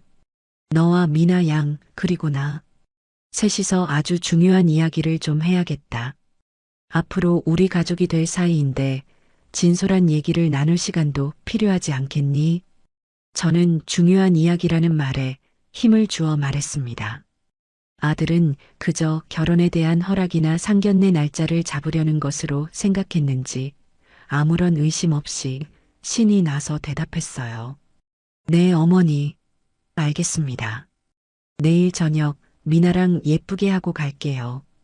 정말 감사합니다, 어머니. 전화를 끊고 나서 저는 창밖에 짙은 어둠을 바라보았습니다. 내일 저녁 제 아들은 인생에서 가장 큰 배신과 고통을 마주하게 될 겁니다. 어미로서 자식에게 그런 상처를 안겨줘야 한다는 사실에 가슴이 찢어지는 것 같았지만 어쩔 수 없었습니다. 골마 터지기 직전의 상처는 아프더라도 반드시 도려내야만 새살이 돋아나는 법이니까요. 저는 내일의 결전을 위해 마음을 다잡았습니다. 제 아들의 미래를 위해서 그리고 제 자신을 위해서 저는 내일 세상에서 가장 강하고 잔인한 어머니가 되어야만 했습니다. 어둠 속에서 제 눈빛은 차갑고도 서늘하게 빛나고 있었습니다. 결전의 날이 밝았습니다. 저는 아침부터 분주하게 움직였습니다. 미용실에 들러 머리를 단정하게 손질하고 제가 가진 옷 중에서 가장 기품 있고 값비싼 비단 한복을 꺼내 입었습니다. 허름한 청소부의 모습도 평범한 어머니의 모습도 아니었습니다. 오늘은 제 아들의 인생과 제 모든 것을 지켜내야 하는 싸움의 총사령관으로서 그에 걸맞은 위엄을 갖춰야만 했죠. 저는 약속 시간보다 1시간이나 일찍 제가 예약해둔 최고급 한정식 집의 가장 큰 별실에 도착했습니다. 방 안에 들어서자 은은한 난향과 함께 고풍스러운 병풍이 저를 맞이했어요. 저는 상석에 허리를 꼿꼿이 세우고 앉아 차분하게 녹차를 마시며 아들과 김미나 양을 기다렸습니다. 폭풍전야의 고요함이 방 안을 가득 메우고 있었죠. 약속 시간이 되자 방문이 조심스럽게 열리고 아들과 김미나 양이 들어섰습니다. 제 모습을 본 두 사람의 얼굴에 놀란 표정이 스쳐 지나갔어요. 특히 미나 양의 눈은 동그랗게 커져 있었습니다.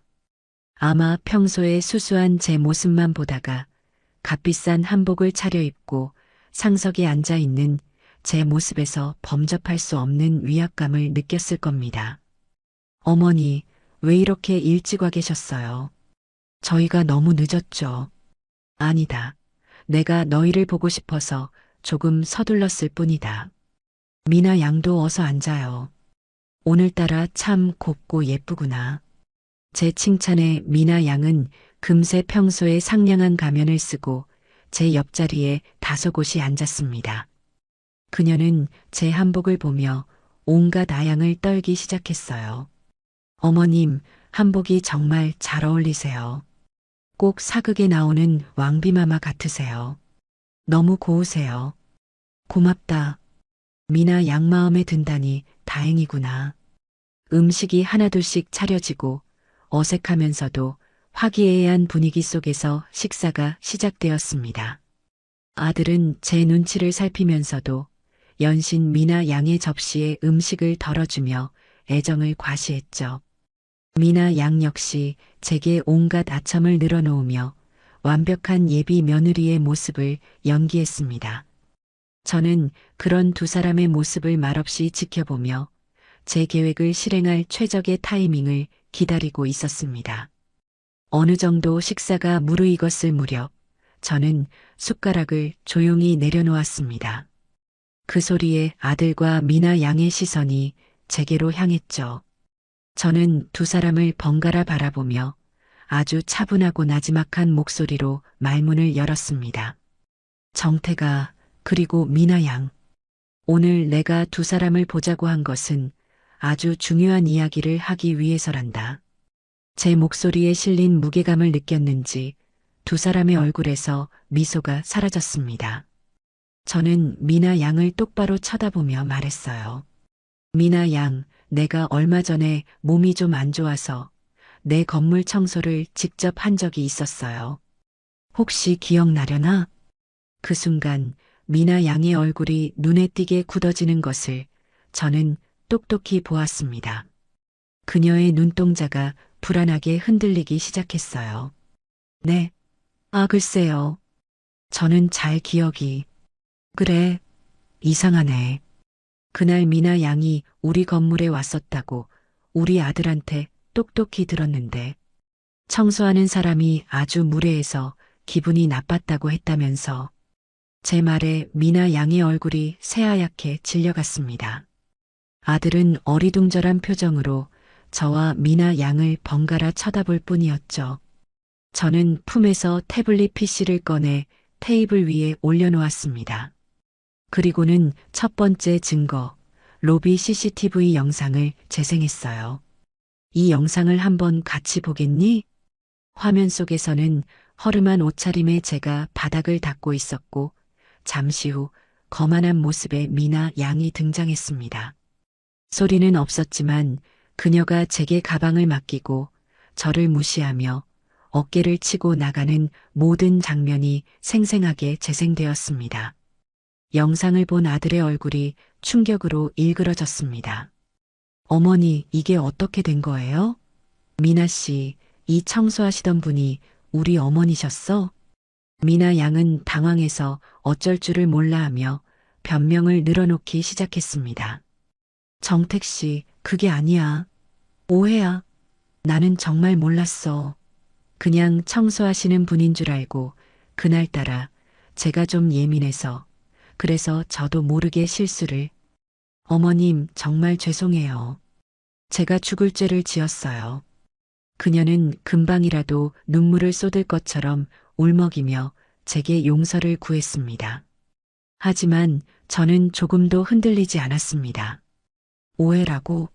그래, 100번 양보해서 그건 오해였다고 치자꾸나. 그렇다면 이것도 오해일까? 저는 태블릿 PC 화면을 넘겨 김 반장님과 박 사장의 얼굴 사진, 그리고 그들의 진술서를 보여주었습니다.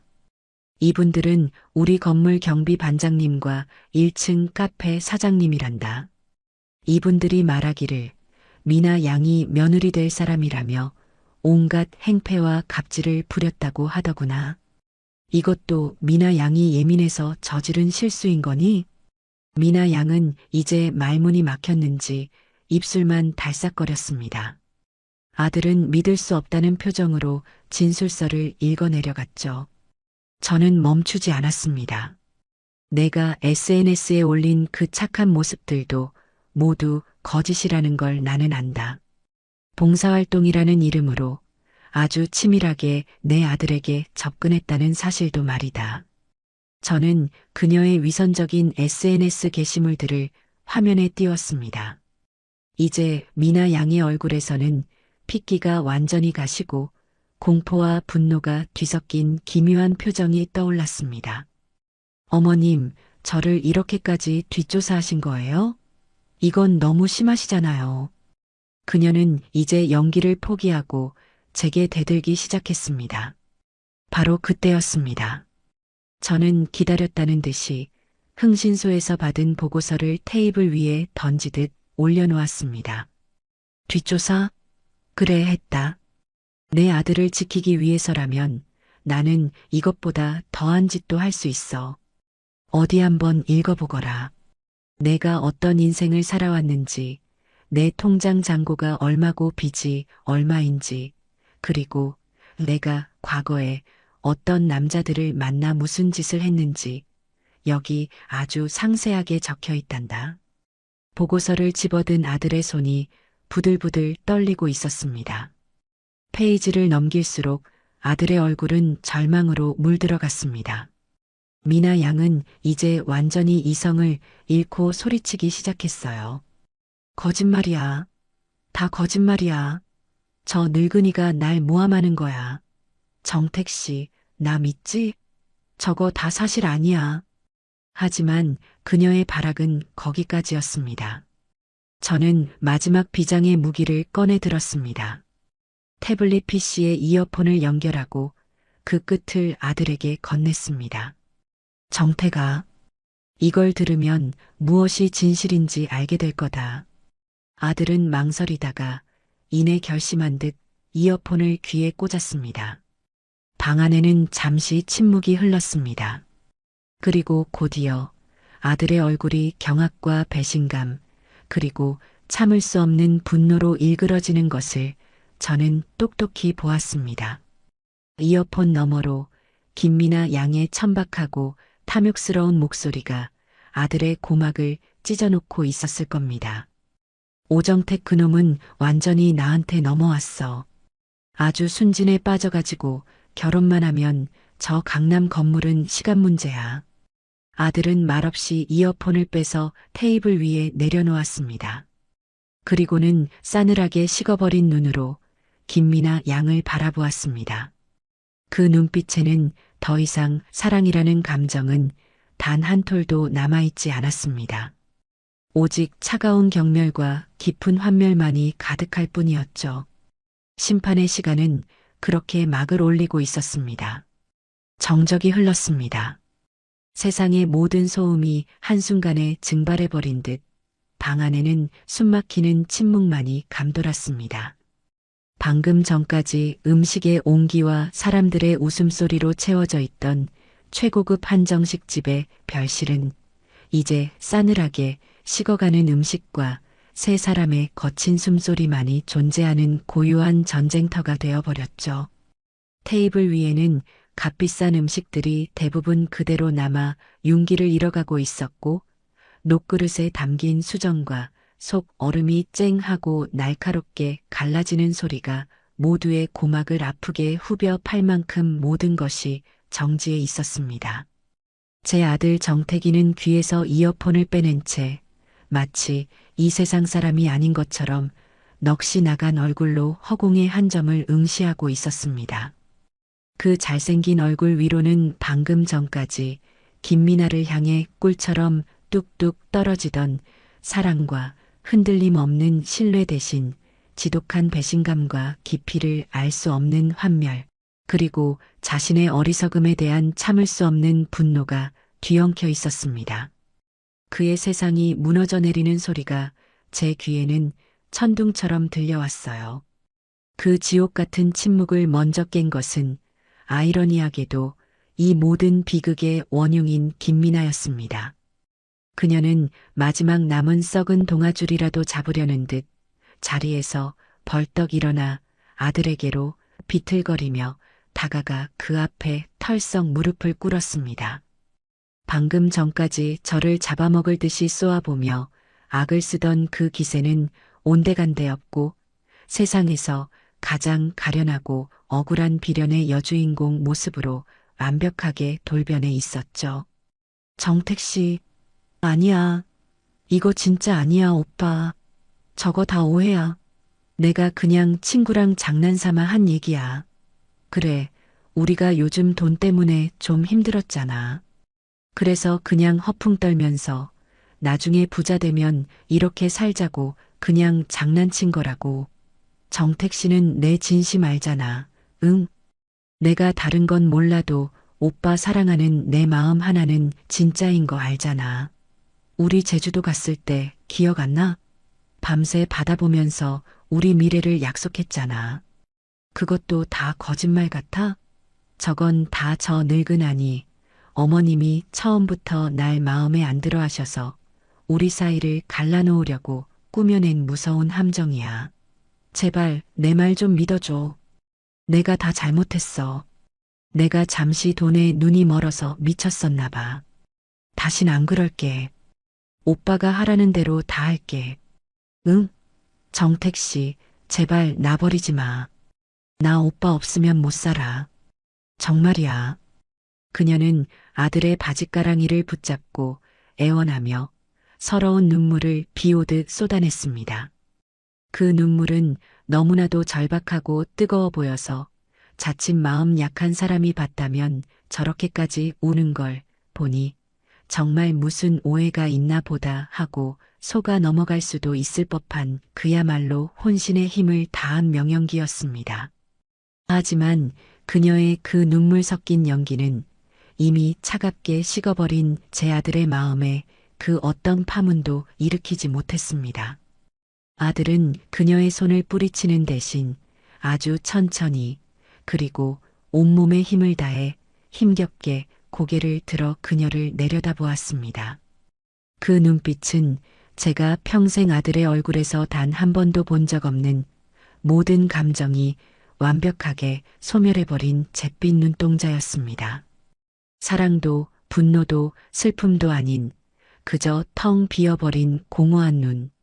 아들은 아주 낮고 바싹 메말라 갈라지는 그리고 마치 기계처럼 차가운 목소리로 입을 열었습니다. 오해라고? 그 서늘한 한마디에 미나의 울음소리가 마치 칼로 베어낸 듯 순간 멎었습니다. 아들은 말을 이었습니다. 그의 목소리는 조용했지만 그 어떤 고함보다도 날카롭고 무자비하게 미나의 심장을 꿰뚫었습니다. 그래. 어디 한번 끝까지 들어보자. 너의 그 기가 막힌 오해라는 거. 우리 어머니가 허름한 옷을 입고 청소하고 있었다는 이유만으로 네가 온갖 모욕적인 언사와 행동을 퍼부은 CCTV 영상. 그것도 오해였니? 우리 건물 경비 아저씨가 10수년을 일하면서 너 같은 사람은 처음 봤다고 치를 떨고 1층 카페 사장이 너 때문에 아르바이트생이 일을 그만두겠다고 울었다는 생생한 진술. 그것도 두 사람이 입을 맞춘 기가 막힌 오해였어?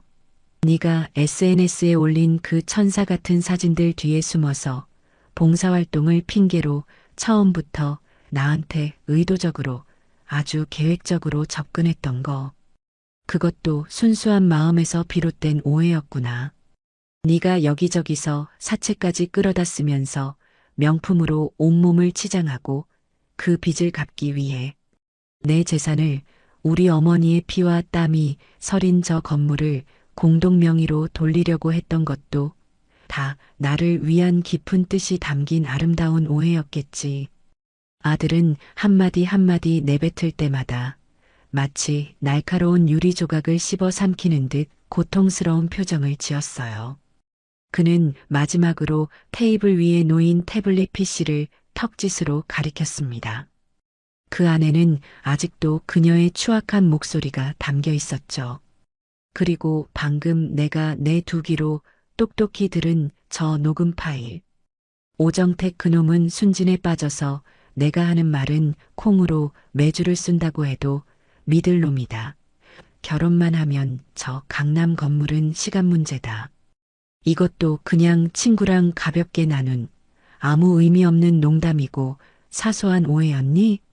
대답해봐, 김미나. 더 이상 가짜는 눈물 흘리지 말고 내 눈을 똑바로 보고 어디 한번 대답해봐.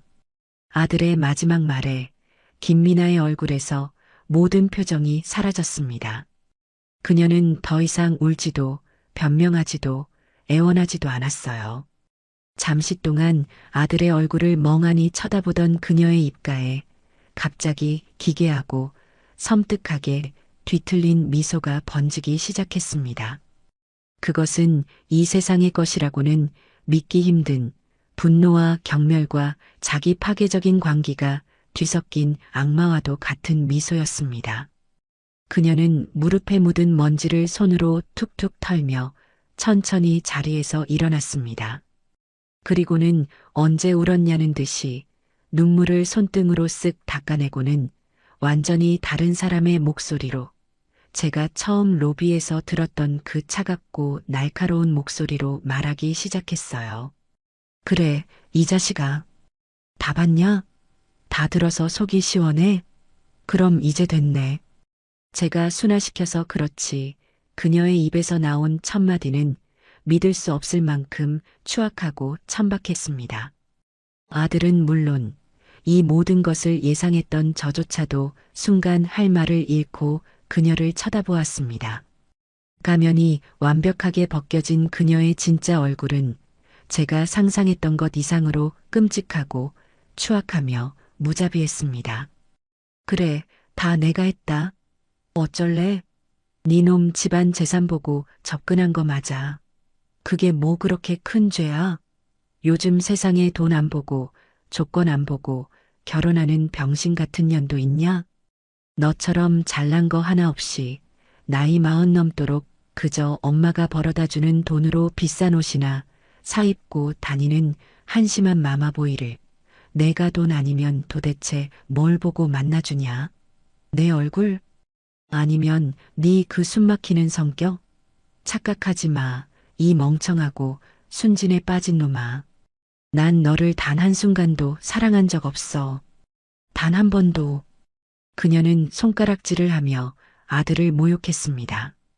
그리고는 이 모든 일의 원흉인 저를 향해 지옥에서 올라온 악귀처럼 도끼 서린 눈빛을 돌렸죠.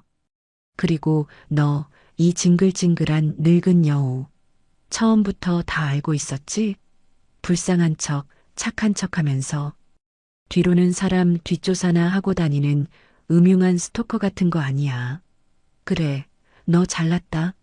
네 아들 평생 치마폭에 꽁꽁 싸매고 끼고 살아라. 늙어서까지 아들 인생에 사사건건 간섭하고 통제하려는 뎃 같은 정신병자 시어머니 만날까봐 내가 얼마나 노심초사했는지 알아? 차라리 잘 됐어. 나도 너 같은 징글징글하고 소름 끼치는 시어머니 모시고 살 생각 추호도 없었으니까. 그녀는 테이블 위에 놓인 물잔을 집어들어 바닥에 내동댕이 쳤습니다. 쨍그랑하는 파열음과 함께 방 안은 순식간에 아수라장이 되었습니다. 그녀는 자신의 명품 가방을 챙겨 들고 자리에서 일어섰습니다. 그리고는 마지막으로 아들을 향해 세상에서 가장 잔인한 저주를 퍼부었습니다. 오정택, 너 나한테 평생 고마워해야 할 거야. 나같이 예쁘고 똑똑한 여자니까 너 같은 하자 있는 놈 만나준 거야. 넌 평생 내 엄마가 골라주는 순하고 멍청한 여자나 만나서 시키는 대로 아바타처럼 살다가 외롭게 늙어 죽어. 알았어? 이 한심한 놈아. 그 말을 끝으로 그녀는 방문을 거칠게 열고 나가버렸습니다. 쾅 하고 건물이 무너져 내릴 듯 닫히는 문소리가 방 안을 어지럽게 울렸습니다. 저는 그제야 참았던 숨을 길게 내쉬었습니다.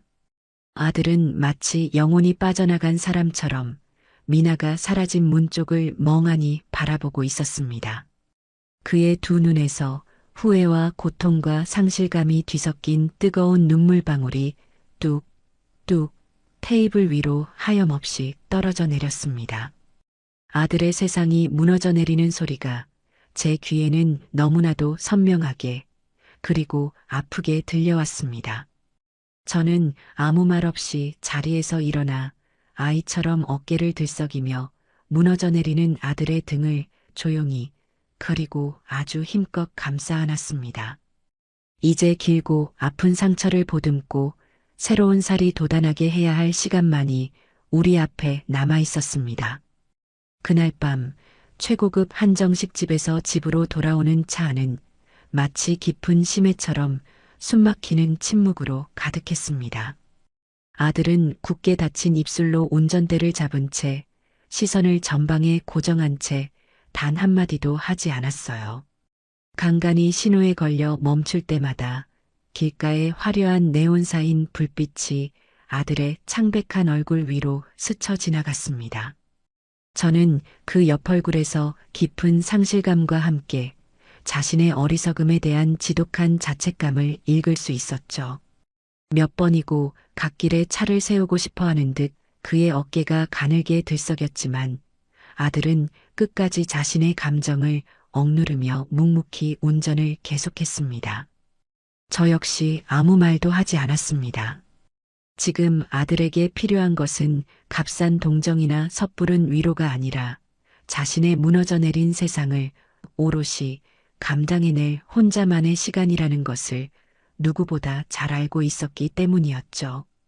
집 지하 주차장에 차를 세우고 나서도 아들은 한참 동안이나 시동을 끄지 못했습니다. 엔진의 낮은 진동만이 우리 둘 사이의 유일한 소음이었어요. 저는 그런 아들을 조용히 그리고 묵묵히 기다려 주었습니다. 집에 들어서자마자 아들은 신발도 제대로 벗지 않은 채 곧장 자신의 방으로 들어가 문을 잠갔습니다. 철컥하고 잠기는 문소리가 마치 세상과 자신을 단절시키겠다는 아들의 비명처럼 들려왔습니다. 저는 아들이 저 문 안에서 홀로 무너지지 않도록 그저 거실 소파에 앉아 조용히 그의 시간을 지켜봐 주기로 마음먹었습니다. 하지만 그날 밤 아들 방문 너머로는 아주 희미하게 새어나오는 억눌린 흐느낌 소리 외에는 그 어떤 소리도 들려오지 않았습니다. 저 역시 뜬 눈으로 밤을 꼬박 새우며 아들이 겪고 있을 지독한 고통과 배신감, 그리고 사랑했던 사람의 추악한 실체를 알아버린 그 참담함을 함께 나누어야만 했죠. 다음 날 아침 헬쑥하다 못해 푸른빛마저 감도는 얼굴로 방에서 나온 아들은 밤새 저를 기다리다 소파에서 깜빡 잠이 들었던 제 앞에 와서 털썩 무릎을 꿇었습니다. 저는 깜짝 놀라 잠에서 깨어 아들을 일으키려 했지만 아들은 제 손길을 뿌리치며 고집스럽게 고개를 들지 않았어요. 어머니, 제가 정말 죄송합니다. 죽을 죄를 지었습니다. 아들의 목소리는 밤새 울었는지 심하게 잠겨 있었고 그 끝은 위태롭게 떨리고 있었습니다. 정태가, 이게 무슨 짓이야? 어서 일어나거라. 어미 앞에서 이게 뭐하는 행동이야? 아니에요, 어머니. 저는 어머니 앞에서 무릎 꿇을 자격도 없는 놈입니다. 제가 얼마나 어리석고 멍청하고 눈먼 장님이었는지 이제야 알겠습니다. 어머니께서 처음부터 제게 여러 번 신호를 보내셨는데 저는 사랑이라는 이기적인 핑계로 그 모든 것을 무시했어요. 어머니께서 평생을 살아오며 쌓아오신 연륜과 지혜를 무시하고 제 짧고 얕은 판단력만 믿었습니다. 어머니 혼자서 그 모든 더러운 꼴을 보게 만들고 이 모든 짐을 짊어지게 만들어서 정말 죄송합니다. 저 같은 놈을 아들이라고. 아들은 더 이상 말을 잇지 못하고 어린아이처럼 엉엉 소리 내어 울기 시작했습니다. 그 모습에 제 가슴도 갈기갈기 찢어지는 것 같았죠. 저는 그런 아들의 앞에 마주 앉아 그의 얼굴을 감싸 안았습니다. 제 아들이었습니다. 비록 잠시 어리석은 판단으로 길을 잃었지만 결국에는 진실을 정면으로 마주하고 자신의 잘못을 깨끗하게 인정할 줄 아는 제가 평생을 바쳐 사랑으로 키운 착하고 반듯한 아들이었죠. 아니다, 아들아. 왜 그게 온전히 네 잘못이야. 사람의 가장 순수한 마음을 가지고 더러운 장난을 친 그 여자가 천하의 나쁜 년이지. 너는 그저 진심으로 온 마음을 다해 한 사람을 사랑했을 뿐이다. 사랑에 눈이 머는 건 죄가 아니야. 다만 이번 일로 아주 값비싸고 혹독한 인생 공부를 했다고 생각하렴. 사람을 볼 때 그 사람의 화려하고 번지르르한 겉모습에 현혹되지 말고 그 사람의 발뒤꿈치와 어두운 곳에서 내뱉는 혼잣말을 볼 줄 아는 지혜를 배우는 과정이었다고 말이다. 제 위로에 아들은 어린아이처럼 제 품에 안겨 아주 한참을 울었습니다. 저는 아들의 등이 더 이상 떨리지 않을 때까지 조용히 그리고 따뜻하게 다독여 주었습니다. 그렇게 한참의 시간이 흐른 뒤 아들은 퉁퉁 부은 눈으로 눈물을 닦고 자리에서 일어섰습니다. 그의 눈빛은 깊은 슬픔으로 가득했지만 이전과는 비교할 수 없을 만큼 단단하고 명료해져 있었습니다. 그 며칠 뒤 저는 아들에게는 알리지 않고 조용히 그리고 신속하게 제 계획의 마지막 단계를 실행에 옮겼습니다. 김미나라는 여자가 자신의 모든 잘못에 대해 그저 사랑이 끝났다는 감정적인 결론만으로 아무런 책임도 지지 않고 도망치게 내버려 둘 생각은 추호도 없었기 때문입니다. 그녀는 자신이 저지른 행동에 대해 사회적으로나 법적으로나 반드시 그에 합당한 책임을 져야만 했습니다. 그것이 제가 생각하는 진정한 정의였으니까요. 저는 가장 먼저 제가 오랫동안 거래해 온 일 처리가 깔끔하기로 유명한 법무법인의 대표 변호사를 찾아갔습니다. 그리고는 그동안 제가 모아온 모든 자료들을 그의 앞에 펼쳐놓았죠. 제 이야기를 모두 듣고 자료들을 꼼꼼하게 검토한 변호사는 혀를 내두르며 말했습니다. 여사님, 정말 대단하십니다. 이 정도 증거라면 저 김미나라는 여자는 절대로 법망을 빠져나가지 못할 겁니다. 혼인빙자 사기는 물론이고 명예훼손, 업무방해, 사문서 위조 미수, 그리고 물피도주까지 걸리는 게 한두 가지가 아니군요. 이건 종합범죄 세트나 다름없습니다. 변호사와 저는 앞으로의 대응 방안에 대해 아주 구체적이고 치밀하게 논의했습니다. 저는 감정적인 복수가 아니라 철저하게 법의 테두리 안에서 그녀가 저지른 모든 죄가를 하나도 빠짐없이 심판받게 하고 싶었어요. 첫 번째 조치는 주차장에서 다른 입주민의 차를 긁고 도망친 물피도주 건이었습니다. 저는 변호사의 조언에 따라 피해 차주에게 익명으로 연락을 취해 제 건물 주차장의 CCTV 영상을 증거 자료로 제공했습니다. 제보를 받은 피해 차주는 즉시 경찰에 신고했고 며칠 뒤 경찰이 김미나에게 정식으로 출석 요구서를 발송했다는 소식을 들을 수 있었죠. 두 번째는 카페에서의 갑질 사건이었습니다. 저는 박 사장에게 저희 법무법인의 변호사를 무료로 지원해 주어 김미나를 상대로 명예훼손 및 업무방해 혐의로 고소장을 접수하도록 도왔습니다. 처음에는 좋은 게 좋은 거라며 망설이던 박 사장도 이번 기회에 우리 사회에 만연한 갑질 문화를 뿌리 뽑는데 조금이라도 기여해야 한다는 제 설득에 결국 동의해 주었죠. 세 번째가 가장 중요했습니다. 바로 혼인빙자 사기에 대한 법적 대응이었죠.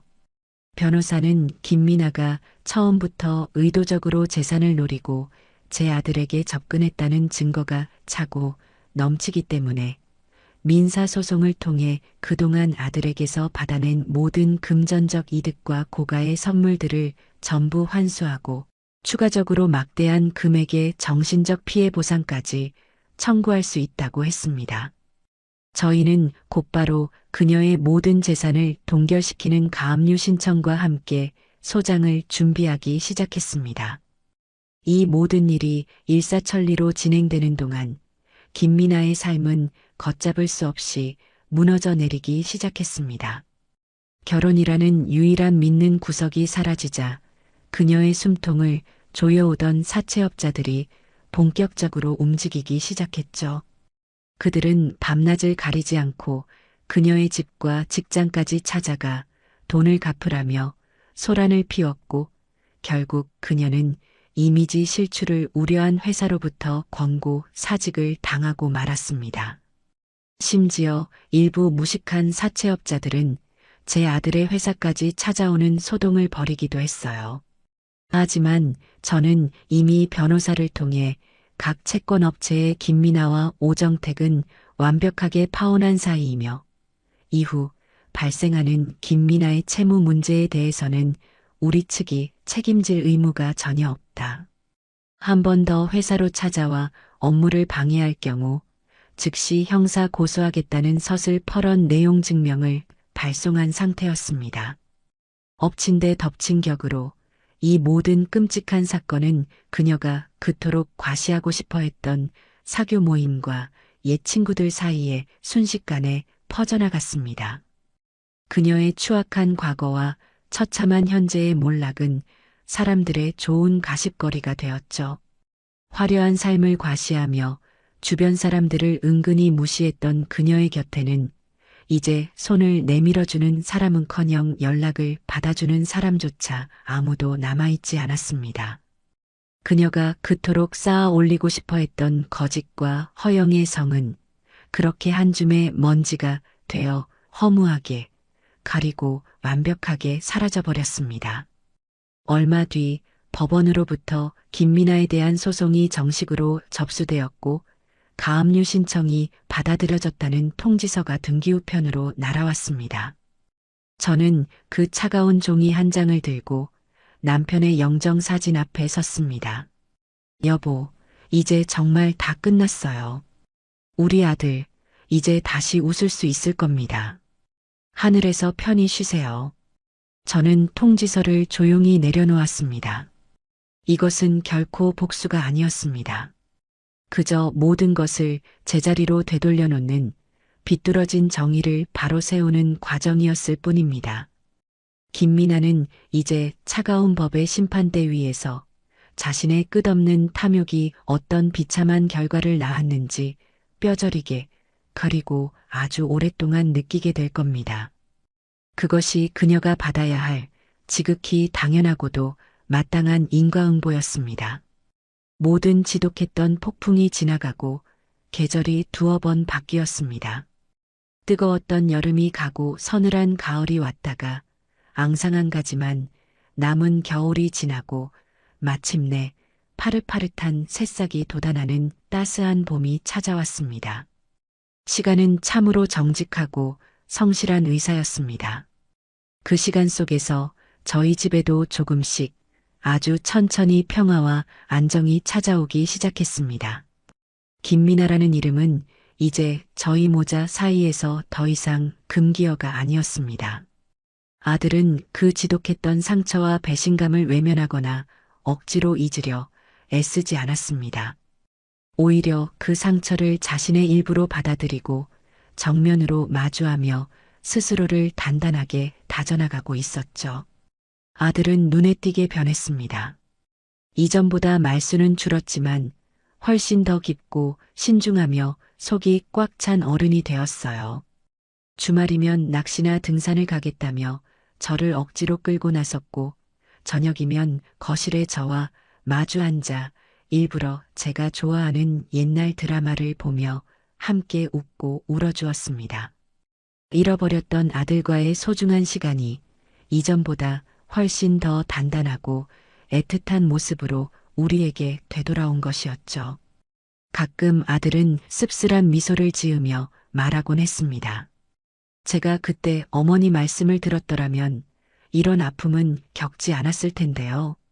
그러면 저는 웃으며 대답해 주었죠. 아니다, 아들아. 그때 내 말을 들었더라면 너는 평생 마음속에 혹시 그때 그 여자가 내 진짜 인연은 아니었을까 하는 미련을 품고 살았을지도 모른다. 차라리 이렇게 아프더라도 네 두 눈으로 직접 진실을 확인하고 네 손으로 직접 끊어냈으니 이제는 그 어떤 미련도 남지 않은 게 아니냐. 그러니 괜찮다. 모든 것은 제자리를 찾아간 것뿐이다. 김미나는 결국 법의 엄정한 심판을 받았습니다. 여러 건의 사기 혐의가 인정되어 실형을 선고받고 교도소에 수감되었고 민사소송에서도 패소하여 그동안 아들에게서 받아낸 모든 것을 토해내야만 했죠. 그녀의 마지막 소식은 모든 것을 잃고 가족들에게조차 버림받아 완전히 혼자가 되었다는 것이었습니다.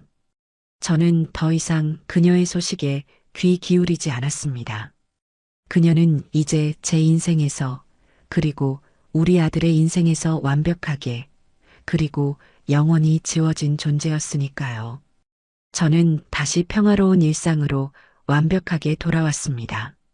아침이면 어김없이 제 분신과도 같은 건물을 둘러보고 입주한 가게 사장님들과 정겹게 웃으며 인사를 나누었죠. 남편분의 건강이 회복되어 밝은 얼굴로 돌아온 청소 아주머니의 손을 꼭 잡아주며 그간의 노고에 감사 인사를 전했고 1층 카페에 들러 박 사장이 특별히 내려주는 구수하고 향긋한 커피를 마시며 세상 돌아가는 이야기를 나누었습니다. 땀 흘려 정직하게 살아가는 이 평범하고도 소중한 일상이 제게는 그 어떤 값비싼 보석이나 명예보다도 훨씬 더 큰 행복이라는 것을 저는 이번 일을 통해 다시 한번 뼈저리게 깨달았습니다. 그러던 어느 화창한 주말 오후였습니다.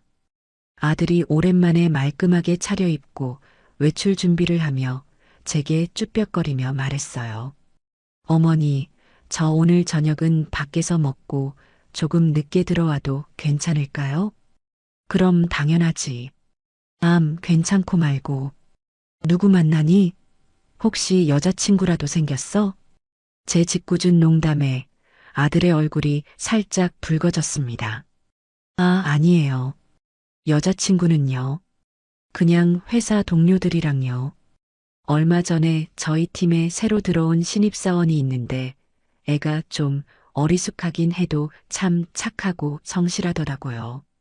다들 격려해주고 응원해줄 겸 맛있는 저녁이나 같이 먹기로 했어요. 아들은 별것 아니라는 듯 무심하게 말했지만 저는 볼 수 있었습니다. 아들의 얼굴에 아주 오랜만에, 정말 아주 오랜만에 피어난 기분 좋은 설렘과 따뜻한 쑥스러움이 뒤섞인 생기 있는 미소를요. 저는 아무것도 모르는 척 그저 환하게 웃으며 아들의 등을 툭 두드려 주었습니다. 그래, 우리 아들. 팀원들 잘 챙기는 모습 보기 좋다. 맛있는 거 많이 사주고 너무 늦지 않게 좋은 시간 보내고 오너라. 아들을 배웅하고 저는 거실 창가에 서서 멀어져 가는 아들의 듬직한 뒷모습을 한참 동안 바라보았습니다. 이제 아들은 정말로 괜찮을 겁니다. 한번 지독하게 넘어졌다고 해서 영원히 일어나지 못하는 것은 아니니까요. 오히려 한번 넘어졌기에 땅의 단단함을 알게 되고 다음번에는 더 신중하고 야무지게 자신의 길을 걸어갈 수 있을 겁니다. 그리고 언젠가는 화려한 꽃이 아니라 흙냄새 나는 들꽃 같은 진실하고 좋은 사람을 만나 진짜 행복을 찾게 될 거라고 저는 굳게 믿었습니다. 저는 천천히 건물 옥상으로 올라가 오렌지빛 노을에 붉게 물들어가는 서울의 하늘을 바라보았습니다. 시원하고 상쾌한 봄바람이 제 머리카락과 한복 옷고름을 부드럽게 흩날렸어요. 제 인생은 결코 순탄하거나 평탄하지 않았습니다. 시장 좌판에서 시작해 숱한 서름과 역경을 딛고 여기까지 왔죠.